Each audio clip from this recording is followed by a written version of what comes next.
गुरु महाराज के सिंह के पास से हम लोग संत मत सत्संग में बैठे हुए हैं।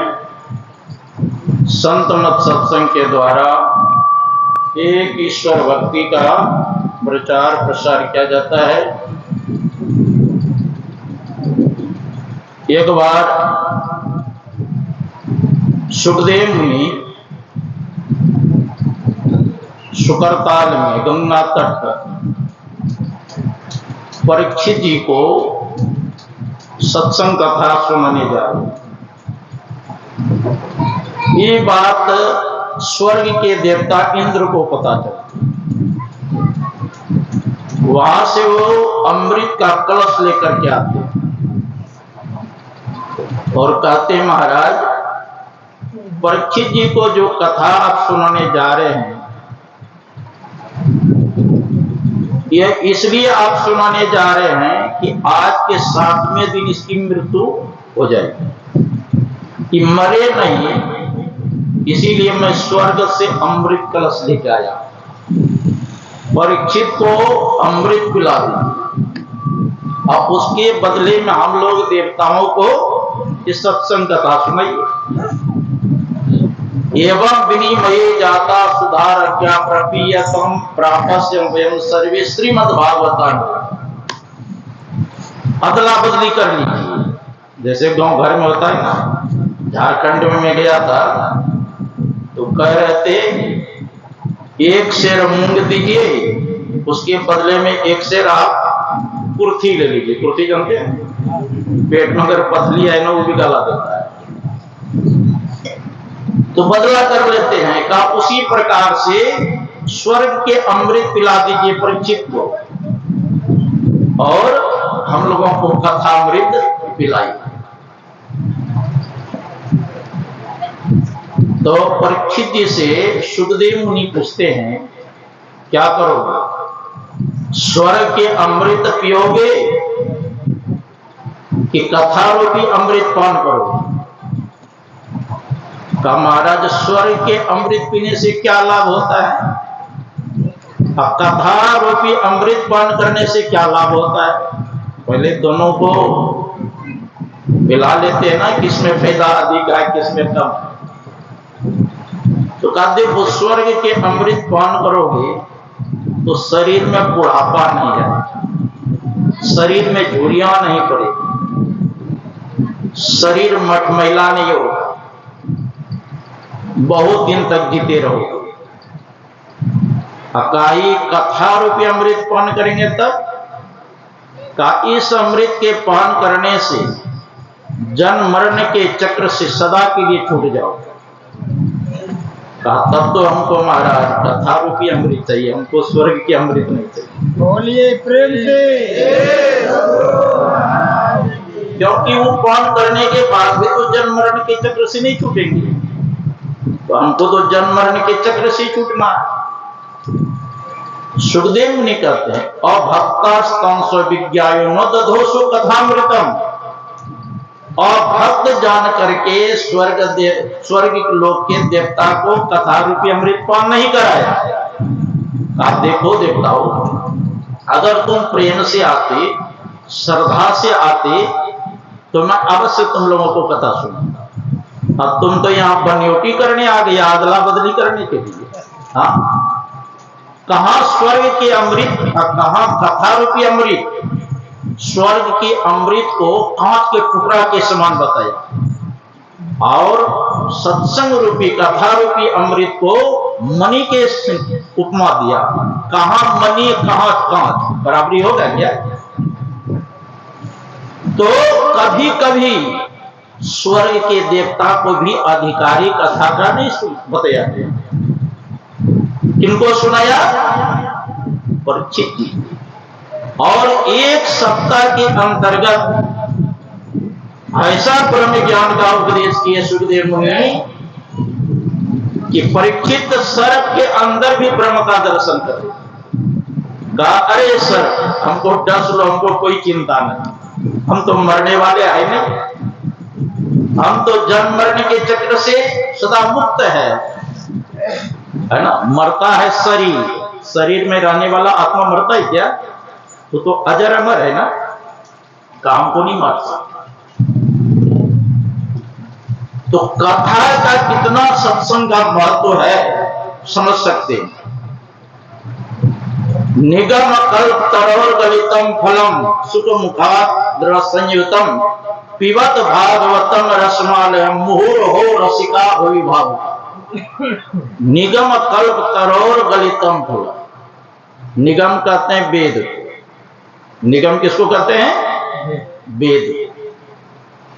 निगम कल्प तरोर गलितम फल, कहते वेद रूपी कल्प वृक्ष का ये फल है। क्या? ये सत्संग कथा। और ऐसा ये फल है, इसमें न तो गुठली है, न छिलका है, रसमालयम, नीचे ऊपर रस ही रस है ना। ऐसा फल देखें आप लोग, जिसमें कि नीचे से ऊपर सिर्फ रस ही रस हो, न छिलका हो, न गुठली हो। और कहा, जब तक शरीर में चेतन रहे तब तक सदा पान करते रहना चाहिए। सदा सेव्या, सदा सेव्या, सदा सेवन करते रहना चाहिए कथा सत्संग का, है ना। ये कहां से प्राप्त हुआ? ये कथा रूपी अमृत सबसे पहले भगवान विष्णु हंस रूप धारण करके ब्रह्मा जी को सुनाया। ब्रह्मा जी ने ये कथा रूपी अमृत, है ना, ये सनकादिक ऋषि को सुनाया। सनकादिक ऋषि ने नारद जी को सुनाया, और नारद जी ने वेद व्यास जी महाराज को सुनाया, और वेद व्यास जी महाराज सुखदेव मुनि को सुनाया, और सुखदेव मुनि परीक्षित को सुनाया। ये परंपरा से आ रहा है। अमृत पान करना चाहिए। कथा को अमृत कहा गया। सत्संग क्या है? अभी पाठ में भी सुना, मैं तो आन पड़ी चोरन के नगर, सत्संग बिना जिया तरस। इस सत्संग में लाभ बहुत है। तुरंत मिलावे गुरु से, मूर्ख जन कोई सार न जाने, सत्संग में अमृत वर्ष। मूर्ख को पता नहीं, अज्ञानी को पता नहीं, सत्संग में अमृत की वर्षा हो। शब्द सा हीरा पटक हाथ से, मुट्ठी भरी कंकर से, कहे कबीर सुनो भाई साधु, सुरत करो कोई कर। जब भगवान कृष्ण रासलीला कर रहे थे ना, हजारों सहस्रों गोपियों के बीच में रासलीला करते करते गोपियां सब कहती है, कृष्ण मैं थक गई, थोड़ा पानी पिलाई। भगवान कृष्ण समझ गए ये हमसे ही सेवा कराना चाहती है, तो एकाएक भगवान कृष्ण अंतर्धान हो गए, मतलब विलीन हो गए। एक गोपी को साथ लेकर के भगवान कृष्ण आगे बढ़े। उसके मन में हुई, भगवान कृष्ण सबका तो त्याग कर दिया, लेकिन मेरा त्याग नहीं किया। तो उसके भी मन में अभिमान जागृत हो गया। कहा देखो कृष्ण अब हमसे चला नहीं जाएगा। तो भगवान कृष्ण कहा तुमसे चला नहीं जाएगा, तुम मेरे कंधे पर बैठ जाओ। तो जैसे वो गोपियां पैर फैलाती है भगवान कृष्ण के कंधे पर बैठने के लिए, भगवान कृष्ण अंतर ध्यान देते। आप तो पैर टंगा के टंगा रहे। अब जंगल है, रात्रि है, अब विलाप करने लगी, मूर्छित हो गई। तब तक सारी गोपियां ढूंढते हुए आ रही। तो पानी छिड़क करके उसको होश में लाती है और कहती है कि मैं भगवान कृष्ण का अपमान किया, इसलिए हमको छोड़ के चले गए। आश्चर्य हुआ सब गोपियां जमुना किनारे जाकर के भगवान का स्मरण करने लगी और कहती है तब कथामृतम तप्त जीवनम कविभिरीडितम कलमशापहम श्रवण मंगलम श्रीमदाततम भूमि गृह्णन्ति ते भूरिदा जना। हे प्रभु, तुम्हारी कथा लीला जो है वो अमृत स्वरूप है। कथा क्या है? अमृत स्वरूप है। विरह से सताए लोगों के लिए जीवन सर्वस्व है। यह पाप ताप तो मिटाती है, साथ ही परम मंगल और परम कल्याण करने वाले। जो तुम्हारी कथा लीला का गायन करते हैं, वास्तव में भूलोक में उन्हीं के द्वारा सबसे अधिक उपकार होता है। तो ये कथा सत्संग क्या, ये अमृत है ना। दरिया साहब कहते हैं अमृत नीका कहे सब कोई, अब पिए बिना अमर नहीं हुई। अमृत अच्छी वस्तु है, यह सब कोई कहते हैं, लेकिन बगैर पान के अमरता को प्राप्त कर सकते हैं क्या? अमृत नीका कहे सब कोई, पिए बिना अमर नहीं हुई। कोई कहे अमृत समुंदर मानी, बड़वा अग्नि क्यों सोखता है? कोई कहते हैं समुद्र में अमृत है। एक बड़वा अग्नि होता है ना समुद्र के अंदर, जो समुद्र के जल को मर्यादित रखता है। अगर वो बड़वा अग्नि नहीं रहे तो जितने बड़े बड़े शहर बंबई कलकत्ता है ना, सबको समुद्र डुबा दे।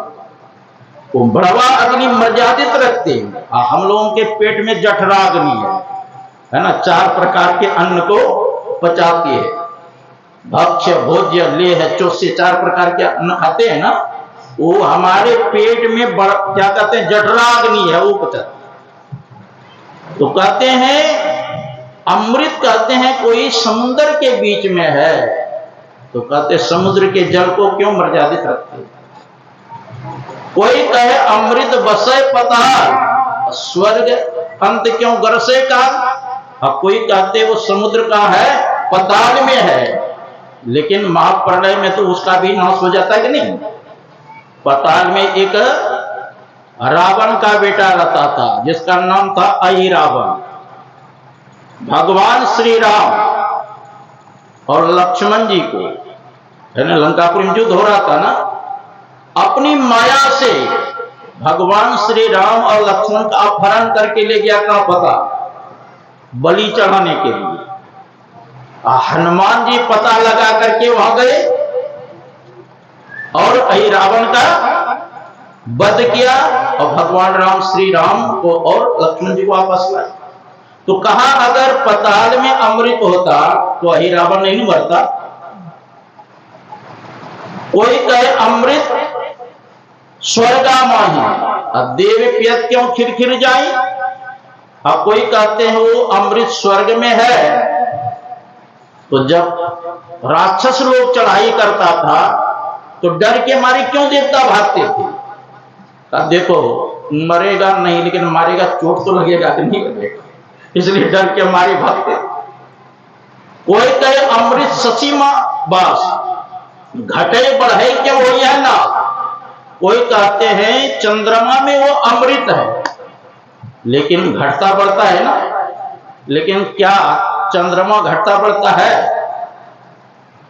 हम लोग तो बोल देते हैं कि भाई चंद्रमा अमावस्या में खत्म हो गए, पूर्णिमा में पूर्ण हो गए। यथार्थ में चंद्रमा न घटता है न बढ़ता है, तो फिर घटता बढ़ता क्या है? चंद्रमा का कला घटता बढ़ता है, चंद्रमा में कोई फर्क नहीं। उसी प्रकार मनुष्य के शरीर घटता बढ़ता है, लेकिन शरीर के अंदर जो शरीरी चेतन आत्मा वो घटता बढ़ता नहीं है। शरीर का नाश होता है, जो घटता है बढ़ता है नाश होता है, जो घटे बढ़े नहीं वो नाश होगा। तो कहते हैं सब अमृत बातों की बात, अमृत है संतन के साथ, दरिया अमृत नाम अनंत, जाको पीपी अमर भय संत। कहते असली अमृत तो संत के पास में है। वो अमृत क्या है? वो परमात्मा का नाम ही अमृत है, जिसको पान करके संत लोग अमृत को प्राप्त करते हैं। इसीलिए कहा संत वचन व सुधा, देव भी जिसका सदा भिखारी। संत के वचन जो सुधा अमृत है, देवता भी उसके लिए तरसते हैं। संत वचन व सुधा, देव भी जिसका सदा भिखारी। संत वचन व धन जिसका है नर प्रधान अधिकारी, मर्त्य अमर बन जाता जिससे वह संजीवन रज है। संत वचन सब भव रोगों का राम बाण विशद है। कौन बतावे संतों की वाणी में कितना बल है, दासी शुद्ध ऋषि बन गया जीवन हुआ सफल है। उसी संत के प्रवचन ने यह चमत्कार दिखलाया, दैत्य वंश में देवोपम प्रहलाद प्रकट हो आया। अग्नित बार संत वाणी ने निज प्रभाव प्रगटाया, मान उसे ही बालक ध्रुव ने हरि का ध्रुपद पाया। एक लुटेरा था जो वन में मान संत की वाणी, वाल्मीकि बन गया आदि कवि विश्वविदित विज्ञान, है ना। देखो संतों के वचन को सुन करके प्रहलाद जी अमृत को प्राप्त किया, ध्रुव जी ने अमृत को प्राप्त किया। इसलिए कहा संतों का जो वचन है वो असली क्या है? वही अमृत है। हाँ? और परमात्मा को भी अमृत कहा गया, परमात्मा को भी अमृत कहा गया। ब्रह्म वेद अमृतम प्रस्ताद ब्रह्म पश्चात दक्षिण तत्ुत्तरेण अधर्ध्वम च प्रसृतम ब्रह्म वेदम विश्वमिदम पृष्ठम। कहते अमृत में ब्रह्म ही आगे है, अमृत में ब्रह्म ही पीछे है, अमृत में ब्रह्म ही दाएं है, अमृत में ब्रह्म ही बाएं है। वो अमृत में ब्रह्म अंदर भी है और बाहर भी है, सर्वत्र। और आत्मा को भी अमृत कहा गया, अमृतस्य पुत्रा। अमृत का पुत्र कौन है? ईश्वर अंश, जीव अविनाशी, चेतन अमर, सहज सुख राशि। ईश्वर का अभिन्न अंश यह जीवात्मा को भी अमृत का पुत्र कहा गया। आत्मा जायते पुत्र, है ना। आत्मा के रूप में ही पुत्र का जन्म होता है। जैसे आपका पुत्र है तो आपके अंश है ना, तो ईश्वर का अंश कौन है? जीवात्मा है ना। तो अमृत ब्रह्म को भी बताया गया, अमृत आत्मा को भी बताया गया, अमृत सत्संग को भी बताया गया, अमृत परमात्मा के नाम को भी बताया गया, और ज्योति और नाद को भी अमृत बताया गया। गुरु महाराज के वाणी में है, सुखमन के झीना नाल से अमृत की धारा बह रही है। सुषमना में अमृत की धार बह रही। मीन सूरत धार धर भाठा से सिरा चढ़ी, है ना। अमृत बताया गया, ज्योति को भी अमृत बताया गया। नानक अमृत एक शब्द है, गुरुमुख कहते हैं नानक देव जी महाराज, परमात्मा का जो आदि शब्द है वो भी अमृत है। लेकिन बगैर गुरु के कोई उस अमृत को प्राप्त नहीं कर सकता, उसका पान नहीं कर सकता। देवता और दानव मिलकर के समुद्र का मंथन किया था ना। कहते हैं मंदराचल पहाड़ है ना, बोसी में, कहते वही लेके जाता है ना, वहां पर बना हुआ है मंदराचल पहाड़। और मंथन करने वाले कौन कौन? देवता और दानव लेकर उठा करके ले गए। उठा के ले जा रहे थे, इतना वजन था संभाल नहीं पाया, गिरा। कितना देवता और दानव चकनाचूर हो। तब भगवान विष्णु प्रकट हुए और उसको एक हाथ से हिमाचल, क्या कहते हैं, मंदराचल पहाड़ को उठाए और अपने कृपा दृष्टि से देवता और दानव को जीवित किए और ले गए वहां पर और वहां रखे। और रस्सी किसको बनाया गया? शेषनाग। कहा आपको भी अमृत का हिस्सा मिलेगा, है ना, समुद्र का जो मंथन होगा आपको भी हिस्सा मिलेगा, इसलिए आप रस्सी बन गई। तो शेषनाग को रस्सी बनाया गया। अब जैसे दोनों एक तरफ देवता लगा, एक तरफ दानव। अब फिर भी इतना वजन था मंदराचल पहाड़, नीचे जाने लग गए। तब भगवान विष्णु एक रूप, कच्छप रूप धारण किया। हम मंदराचल पहाड़ को ऊपर किया और फिर घर्षण किया तो उससे कितना रत्न निकला समुद्र से? 14 रत्न। लक्ष्मी, कौस्तुभ, पारिजातक, सुरा, धनवंतरि, चंद्रमा, धेनु, काम, दुघा, सुरेश्वर, गजो, रंभादि देवंगना, अश्व, सप्तमुखम, विषम, हरिधनो, शंखो, मृतम चावधि, रत्नानिति चतुर प्रतिदिनम कुर्वन्तु नो मंगलम। गति 14 रत्न का जो प्रतिदिन स्मरण करता है तो उसके घर में मंगल होता है, कल्याण। तो सबसे पहले क्या निकला? लक्ष्मी समुद्र से। लक्ष्मी जी भगवान नारायण को गला में माला पहनाते पति रूप में वर्ण की, इसीलिए लक्ष्मी नारायण भगवान कहते हैं ना। कौस्तुभ मणि निकला, उसको भगवान विष्णु ने धारण कर लिया। पारिजातक सुरा, पारिजातक मतलब कल्प वृक्ष निकला, वो स्वर्ग चले गए। और सुरा मतलब शराब, मदिरा जिसको बोलते हैं, वो राजा बलि सब और सब जो थे ना, दैत्यों ने उसको ग्रहण किया। उसी से हलाहल विष निकला। हलाहल विष कौन पिएगा? अब सब त्राहिमाम हुए, भगवान शंकर के शरण में गए देवता और दानव कि हाँ आप ही इस विष से हमारा उद्धार कर सकते। भगवान शंकर ने मां पार्वती से सलाह किया कि देखो जी, जो निर्बल प्राणी है, समर्थवान आदमी के पास जाते हैं तो सामर्थ्यवान व्यक्ति को चाहिए निर्बल व्यक्ति का सहायता करनी चाहिए। ये बेचारा दीनहीन हो रहे हैं, हमारे शरण में आए हैं। और सलाह करके भगवान शंकर ने हाथ में सारे हलाहल विष को लिया, अब पी गए। लेकिन वो विष ऐसा था खतरनाक कि अपना प्रभाव भगवान शंकर पे भी डाल दिए, इसलिए भगवान शंकर के कंठ नीला पड़ गया ना, नीलकंठ महादेव बोलते कि नहीं। अब थोड़ा बहुत हाथ में जो बचा ऐसे झाड़ा तो विषैला सर्प ने ग्रहण किया, बिच्छू ने किया। एक वृक्ष भी ऐसा होता है, दैनी पहाड़ी क्षेत्र में आपको टच कर देगा तो एकदम पूरा लगेगा कि विष चढ़ गया, फूल जाएगा। कुछ वृक्षों ने भी ग्रहण किया। उसी से ऐरावत हाथी निकला, उसको इंद्र ने ग्रहण किया। उच्च सर्वानाम करके घोड़ा निकला, उसको राजा बलि ने प्राप्त किया। सारंग धनुष निकला, शंख निकला, उसको भगवान विष्णु ने ग्रहण किया। और अंतिम में क्या निकला? उसमें तो है अप्सरा भी निकली, है ना, अप्सरा, कामधेनु गाय, उस स्वर्ग ऋषि महर्षि ने ले लिया। और अंत में अमृत निकला। क्या निकला?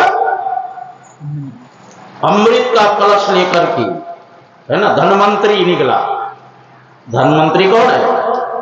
आयुर्वेद के प्रवर्तक का। उसके निकलते ये सारे रोग भी आदि समाप्त होने लगे। और कहते हैं स्वर्ग के जो इंद्र है, स्वर्ग के राजा कौन है? इंद्र है। उनका जो पुत्र थे जयंत, वो जयंत ने क्या किया? वो अमृत का कलश धन्वंतरी के हाथ से छीन के भागा। अब दैत्य लोग सोचने लगे, अरे हम लोग सबने परिश्रम किया, अब देखो ये कितना ढीठ है, अकेले लेकर के भाग रहा है। पीछा किया दैत्यों ने और भागे। वो भागते भागते कहते हैं नासिक है ना, नासिक जो 12 साल में कुंभ लगता है, वहां पर घड़ा को रखा, विश्राम करने लगे। अब तत्काल दैत्य पहुंचा, फिर घड़ा लेके भागा। कहते भागने में कुछ बूंद वहां पर अमृत गिर गया, इसलिए 12 साल में वहां मेला लगता है। अब कहते हैं उस नदी में स्नान करेंगे ना, अब कहीं हमारे अंदर भी अमृत चला गया तो हम भी अमर हो जाए। वहां से घड़ा लेके भागे। भागते भागते कहां गए? उज्जैन। वहां पर भी घड़ा रखा, विश्राम करने लगे। तब तक में आ गए दैत्य लोग, फिर घड़ा लेके भागा।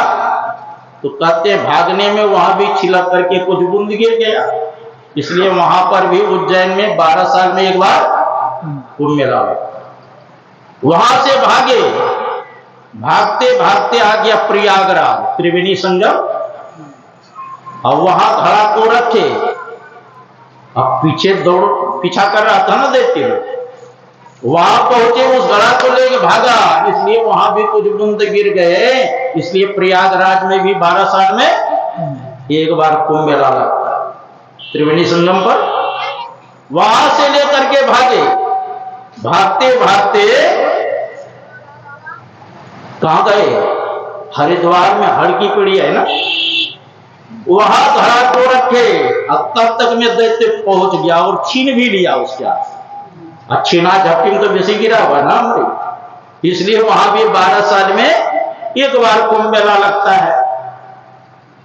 अब बच्चे छीन लिया, अब तो निराश हो गए देवता। एक तो बलवान अपने है दैत्य लोग, अब पी लेगा तब और बलवान हो जाएगा और सताएगा। तो कहावत है, दुख में सुमरन सब करे और सुख में करे ना और जो सुख में सुमरन करे दुख काहे को। और जब विपत्ति आ गई, सारे देवता भगवान का स्मरण करने लगे, प्रभु इस संकट से आप ही उद्धार कर सकते हैं, आप ही बचा सकते हैं। तो भगवान विश्व मोहिनी का रूप धारण करके प्रकट हो। और दैत्यों ने कहा हम लोग आपस में सब भाई है, एक ही परिवार के हैं, सब कला करते हैं। और उस अमृत कलश को विश्व मोहिनी के हाथ में डाल दिए और कहा बराबर बराबर आप ही बांट दी। कहा हमारे ऊपर विश्वास का? हाँ विश्वास। ये काम करो, सब गंगा जी में स्नान करो, एक पंक्ति में देवता लोग बैठ जाओ और एक पंक्ति में दैत्य लोग बैठ जाओ। दोनों पंक्ति में अलग अलग बैठ गए। विश्व मोहिनी रूप भगवान है। देखो ऊपर में पतला पतला अमृत है और नीचे में गड़ा गड़ा है ना। पहले पतला पतला अमृत में पिला देते हूँ देवता लोगों को, और तुम लोगों को गड़ा गड़ा बाद में अमृत पिलाओगे। का ठीक है। और देवता लोगों को अमृत पिलाना शुरू किए। एक राहु नाम करके दैत्य थे, उनके मन में हुआ यहाँ कुछ न कुछ गड़बड़ी लगता है। तो क्या किया? तो राहु जो है चंद्रमा और सूर्य के बीच में देवता का भेष धारण करके बैठ गए। और उधर से परोसती भी आ रही थी ना अमृत, और उसको भी हाथ में दिया। जैसे वो पिया कि चंद्रमा और सूर्य ने कहा ये देवता नहीं है, ये तो दैत्य है। भेष बदल करके देवता का पी लिया। तो विष्णु मुनि का रूप बदल करके भगवान अपने रूप में आ गए, भगवान विष्णु के रूप में, और सुदर्शन चक्र से उसका गला धड़ से अलग कर दिया।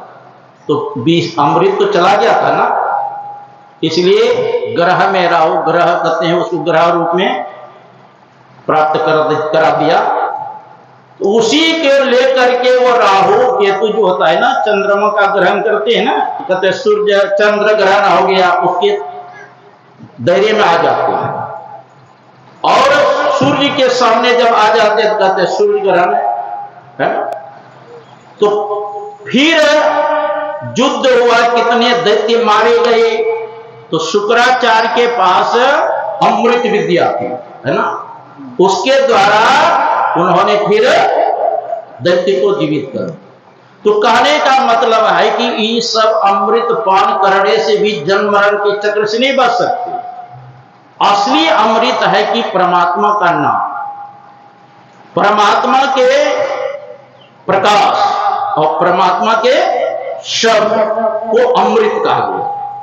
उस अमृत को पान करने से ही जन्म मरण के चक्र से आप बच सकते, दूसरा नहीं। तुलसीदास जी महाराज भी अमृत का वर्णन किया है। वेद पे सिंधु सुविचार मंदर महा, अखिल मुनि वृंद निर्मथन करता, सार सत्संग उद्घटित निश्चितम बदत श्री कृष्ण वैदर्भिव। कहते हैं वेद पे सिंधु, वेद को क्या माना, वेद को समुद्र माना। कितने वेद है, 4 वेद है ना, ऋग्वेद, सामवेद, यजुर्वेद और अथर्ववेद। चारों वेदों को समुद्र माना गया। वेद पे सिंधु, सुविचार मंदरमा, सुविचार जो है वही क्या है, मंदराचल पहाड़।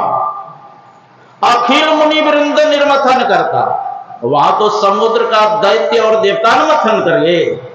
यहां पर कहते जितने ऋषि महर्षि हैं सब मिल करके वेद रूपी समुद्र का मंथन किए, सुविचार रूपी मंदराचल के।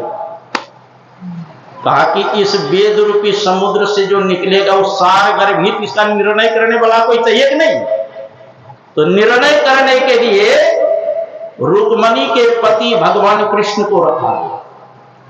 तो वेद रूपी समुद्र का जो मंथन किया गया उसमें सार क्या निकला, का सत्संग। सार क्या निकला, सत्संग। उस समुद्र से 14 रत्न निकाला, इसमें से वेद रूपी समुद्र से सार सत्संग। इसलिए वेद भगवान कहते हैं कि सत्संग तब से जिन्होंने अपने आप को नहीं तपाया उसको ब्रह्म की प्राप्ति नहीं हो सकती। अगर ब्रह्म का साक्षात्कार करना चाहते हैं तो सत्संग तब से अपने आप को तपाना पड़े। जीवन मुक्त ब्रह्म पर चरित सुनहि तज ध्यान, जे हरि कथा न करे रति तिनके या बसा। जीवन मुक्त महापुरुष भी समाधि को छोड़ करके सत्संग से प्रेम करते थे। का जिनको सत्संग से प्रेम नहीं है उनका हृदय कैसा है, पाषाण अर्थात पत्थर। गुरु से भी स्वामी भगरत जी महाराज गए थे ऋषिकेश, और ऋषिकेश में गंगा किनारे आश्रम है परमार्थ आश्रम, और वहां के महामंडलेश्वर स्वामी चिदानंद मुनि जो विदेश में भी प्रचार करते, तो उन्हीं से भेंट करने गए। और साथ में एक सुल्तानगंज के राम शरण रमता मरवारी है, गए थे साथ में। तो यही दोहा उससे पूछे महाराज ये जो लिखा है जीवन मुक्त ब्रह्म पर, तो ब्रह्म से पर क्या है महाराज। तो वो कहते हैं कि ब्रह्म के ऊपर ब्रह्म का, ब्रह्म एक है कि 2 है। चुप हो गए। तो पूज्यवा के साथ में जो राम शरण रमका गए थे वो कहते हैं कि आप तो गुरु महाराज की सेवा में रहे हैं, गुरु महाराज इसका क्या अर्थ किए और आप जो जानते आप ही बतलाइए। पूज्यवा से निवेदन किए। तो पूज्यवा कहते हैं एक ब्रह्म का अर्थ होता है शब्द ब्रह्म, और दूसरा होता है ब्रह्म। जो शब्द ब्रह्म की उपासना करते हैं वो पर ब्रह्म परमात्मा को प्राप्त करते हैं। जो सद ब्रह्म की उपासना करने वाले महापुरुष है वो भी समाधि को छोड़ करके सत्संग से प्रेम करते। इसीलिए कहा जिसको जीवन में मिला सत्संग है उसको हर घड़ी आनंद ही आनंद है। जिसको ईश्वर से जुड़ा संबंध है उसको हर घड़ी आनंद ही आनंद। देखो सत्संग में आनंद, अभी कोई टेंशन है आप लोगों के दिमाग में? और जैसे सत्संग से उठ के घर जाएंगे वह टेंशन शुरू हो जाएगा। ब्लड प्रेशर है तो स्लो हो जाएगा ही नहीं। यहां कोई टेंशन नहीं है। जिसको जीवन में मिला सत्संग है उसको हर घड़ी आनंद दिया, और जिसको ईश्वर से जुड़ा संबंध है उसको हर घड़ी आनंद है जी सत्संग। इसीलिए समाधि छोड़ करके आप लोग सुनेंगे सनत, सनंदन, सनातन, सनत कुमार 4 ब्रह्मा के मानस पुत्र है। जब सत्संग करना होता है एक भाई वक्ता बन जाते हैं और 3 भाई श्रोता बन करके सुनते हैं। श्रोता, वक्ता, ज्ञान निधि, कथा रसिक हरिदास, पायु माति गोपी मपी सज्जन करही प्रकाश। श्रोता कैसा होना चाहिए? सुने वाला। देखो इसमें भी आनंद आता है सत्संग, तब न नींद आता है। आनंद नहीं आता नींद आता। बगल में जो सोए उसको जगा दीजिए। श्रोता कैसा होना चाहिए? सुमति, सुंदर बुद्धि वाला होना चाहिए। श्रोता सुमति, सुशील न विनम्र होना, शुचि मना पवित्र होना चाहिए। ऐसा जब श्रोता योग्य मिल जाता है, पायु माति गोप्यमपि सज्जन करहि प्रकाश, तब गुप्त रहस्य युक्त निकाल करके वक्ता करते हैं। जब श्रोता भी आनंद से सुनते हैं और कहने वाले भी आनंद से कहते हैं तो बड़ा मजा आता है कि नहीं? हाँ, बहुत मजा आता है। सत्संग सुनना चाहिए। देखो हम लोगों को उतना पता नहीं है। जब हनुमान जी लंकापुरी प्रवेश कर रहे थे तो लंकापुरी में पहरा कौन देती थी? लंकिनी नाम करके राक्षस। जैसे हनुमान जी प्रवेश करने लगे अब चोर चोर कहकर पुकार करने लगी तो हनुमान जी सोचा कि हम तो गड़बड़ हो जाएगा, राक्षस जग जाएगा, फिर युद्ध करना पड़ेगा, हमको तो सीता जी का पता लगाना है। तो हनुमान जी ने पूछा तू क्यों चिल्ला रही है? कहा ब्रह्मा जी ने हमको वरदान दिया है जो छिप करके लंका में प्रवेश करे और उसको पकड़ के तू खा जाना, इसलिए तुम छिप करके जा रही हो चोरी चोरी। तो हनुमान जी ने कहा प्रथम चोर कौन था जो लंका में प्रवेश किया? अरे पहला चोर तो रावण ही था ना, सीता जी को चुरा के लंका में प्रवेश किया। तो रावण को क्यों नहीं तू पकड़ के खाई? इसका मतलब है तू झूठ बोलती है। इसलिए हनुमान जी ने एक मुष्का का प्रहार, जैसे एक मुष्का का प्रहार किए लंकिनी गिर गई, मुंह से खून की उल्टी करने लगी। तब कहती है मेरा तो अहोभाग्य है जो भगवान श्री राम के दूत को मैं अपने आंखों से देख रही हूं। क्योंकि ब्रह्मा जी ने कहा था कपि के मुष्टिका के प्रहार से जब तू व्याकुल हो जाएगी तो समझ लेना निशाचरों का अंत हो जाएगा। तब कहती है तात स्वर्ग अपवर्ग सुख धैर्य तुलायिक अंग अतुल्य नताहि सकल मेरी जो सुख लाभ सत्संग। कहते हैं स्वर्ग के सुख को और मोक्ष के सुख को तराजू के एक पलड़ा पर रख दिया। अपर भर सत्संग के पुण्य को दूसरे पलड़ा पर रख दिया जाए तो सत्संग का पलड़ा ही नीचे रहे। अरे जो वजनदार होगा वही नीचे जाएगा। देखो एक राक्षसी को पता है, हाँ सत्यनारायण मलेश्वर को पता है, जिसको पता था वो आ गया, और जिसको पता नहीं है गप लड़ाता होगा, इधर उधर के चुगली करता होगा, कोई खैनी रटाता होगा, लेकिन जिसको पता है वो आ गए। एक घड़ी आधो घड़ी, आधो में बुनियाद तुलसी संगत साथ की कटे कोटि अपराध। एक घड़ी भी अगर सत्संग कर लिया करोड़ों जन्मों के पाप नष्ट हो जाता है। एक बार वल्लभाचार्य जी महाराज चैतन्य महाप्रभु भेंट हुई। वल्लभाचार्य जी महाराज कहते हैं गाय के सिंग पर राई के दाना जितना देर ठहर सकता है उतना देर भी अगर मानव सत्संग कर ले तो परम कल्याण हो जाए। अब चेला सब था वो खुशी के मारे नाचने लगे, हम तो घंटों सत्संग करते अब तो परम कल्याण होगा ही, क्योंकि गाय के सिंग पर राई के दाना रखने का देर है, गिरने में देर लगेगा, इतना अल्प समय अगर मानव सत्संग कर ले तो परम कल्याण हो जाए। चैतन्य महाप्रभु ने कहा थोड़ा मेरा भी सुन लो, गाय के सिंग पर राई के दाना जितना देर ठहर सकता है उतना देर के लिए भी अगर मानव सत्संग से वंचित हो जाता है उसके मन में विषय घुस जाता है, क्योंकि एक क्षण भी मन खाली रहता है। इसीलिए गुरु महाराज कहते हैं सत्संग नित्यारो ध्यान नित रहिए करत संलग्न हो, बेविचार चोरी नशा हिंसा झूठ तजना चाहिए। सत्संग नित्य करो, ध्यान नित्य करो, अब पंच पापों से बचते रहो।